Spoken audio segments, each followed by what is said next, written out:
Hello everyone, hello my kids, how's your morning? I hope you are healthy and keep spirit.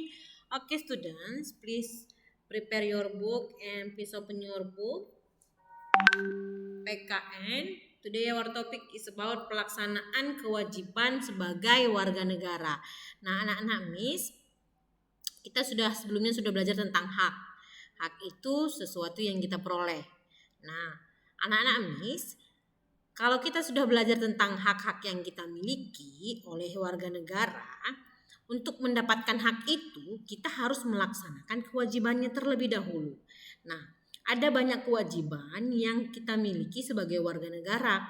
Nah, kewajiban-kewajiban yang kita miliki tersebut itu dijelaskan di dalam Undang-Undang Dasar 1945. Nah, apa-apa saja, Miss? Yang pertama adalah kewajiban saling menghormati antar umat beragama.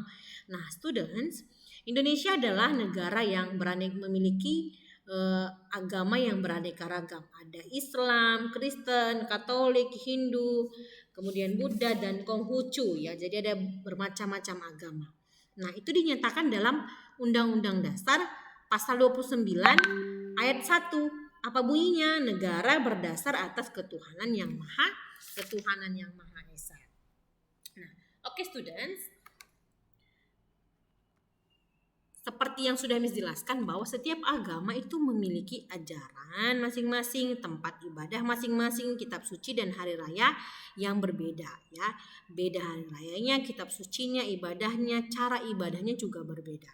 Nah, anak-anak Miss, bagaimana contoh pelaksanaan kewajiban saling menghormati antara umat beragama? Ya, yang pertama adalah menjaga ketenangan di sekitar tempat ibadah ya.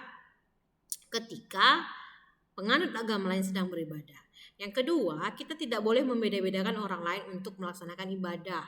Mempersilahkan orang lain untuk melaksanakan ibadah, tidak mengejek agama orang lain, berteman dengan orang yang berbeda agama, menunggu teman yang sedang beribadah dengan tenang, menyayangi teman walaupun berbeda agama dengan kita. Nah, ini adalah kewajiban yang harus kita laksanakan dalam menghormati umat beragama. Oke, next. Kewajiban selanjutnya anak-anak Miss adalah kewajiban mengikuti pendidikan dasar. Nah, pendidikan dasar. Nah, anak-anak Miss, di pasal 31 ayat 2 ini sudah kita pelajari bahwa setiap negara wajib mengikuti pendidikan dasar dan pemerintah wajib membiayainya. Nah, ada program 12 tahun belajar namanya ya, dari tingkat SD sampai SMA. Nah, apa kewajibannya? Yaitu mengikuti pendidikan tingkat SD sampai SMA, kemudian membekali diri dengan moral yang baik. Ingat, mengembangkan keterampilan dan bakatnya melalui pendidikan di sekolah dan menguasai ilmu pengetahuan dan keterampilan agar bisa meraih masa depan yang cerah. Nah, tujuannya ini apa? Ini tujuannya untuk membekali anak-anak Miss, membekali kita untuk mendapatkan pekerjaan yang baik di masa depan. Jadi kalau anak-anak Miss sekarang malas, nanti susah mendapatkan pekerjaan yang baik. Kalau anak-anak Miss sekarang rajin belajar, semangat belajar, serius belajar, itu akan memudahkan kalian sendiri kelak untuk mendapatkan pekerjaan yang baik dan bisa bersaing dengan negara-negara lain. Ya, bisa bersaing dengan negara-negara lain, punya pribadi yang baik dan moral yang baik, ya. Oke, next. Kewajiban menaati peraturan yang berlaku. Nah, kewajiban yang menaati peraturan yang berlaku itu ada pasal 27 ayat 1 tentang persamaan hak dan kewajiban warga negara di bidang pemerintahan. Nah, pelaksanaan sikap mematuhi aturan hukum Indonesia antara lain bagaimana melaksanakannya. Yang pertama, menghormati pendapat orang lain ya, sebagai bentuk menghormati kebebasan berpendapat. Yang kedua, membuang sampah pada tempatnya untuk menjaga kebersihan. Kemudian memberhentikan angkutan umum di halte, jadi nggak sembarangan. Kemudian menyeberang di zebra cross. Ini adalah kewajiban yang harus kita patuhi, ya, peraturan yang berlaku ya. Kemudian anak-anak Miss ada kewajiban menjaga lingkungan.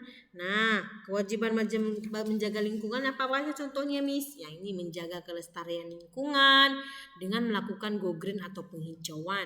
Kemudian menggunakan sumber daya alam dengan bijak, menggunakan teknologi ramah lingkungan, mengelola limbah untuk mencegah terjadinya kerusakan lingkungan, menjaga kebersihan, turut menjaga kelestarian hewan dan tumbuhan. Tujuannya apa, Miss?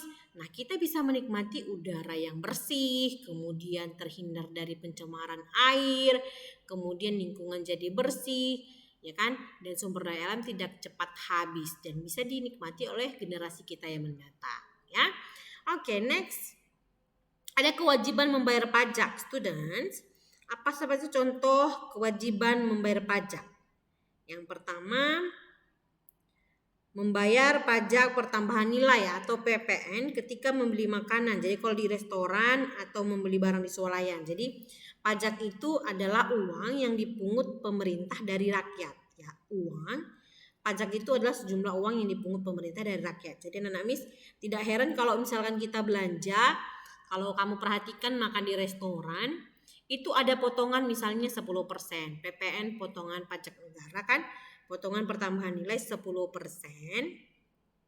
itu diambil rakyat si konsumen, ya, diambil konsumen langsung dipotongkan itu, ya. Kemudian membayar pajak penghasilan untuk orang yang berpenghasilan. Jadi kalau orang tua kita bekerja itu pasti ada pajak yang dia harus bayar. Kemudian membayar pajak bumi bangunan atau PBB untuk pemilik tanah, ya, rumah kita. Kemudian lahan yang kita miliki, yang orang tua miliki itu dipotong, nak, memiliki pajak, ya, yang harus kita bayar per tahunnya. Kemudian membayar pajak iklan atau reklame ketika kita mau masang iklan di pinggir jalan, dan kita harus bayar pajak kendaraan bermotor kita untuk orang yang memiliki kendaraan bermotor. Ya, jadi kita harus taat pajak. Nah, taat pajak. Oke. Kemudian ada kewajiban bela negara. Nah, kewajiban bela negara ini adalah upaya untuk membela negara yang harus kita lakukan sebagai bangsa Indonesia. Walaupun kita sudah terlepas dari penjajahan bangsa. Nah, bedanya anak-anak Miss, kalau dulu kan kita harus berperang, menjajah, kepala bela negara. Kalau sekarang enggak. Bagaimana mempertahankan keutuhan dan keberadaan bangsa dan negara? Bagaimana pelaksanaannya, Miss?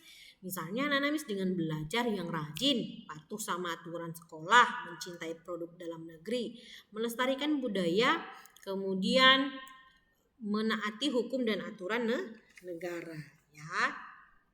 Jadi ada contohnya, contoh pelaksanaan bela negara sebagai pelajar yang harus kamu lakukan, ya.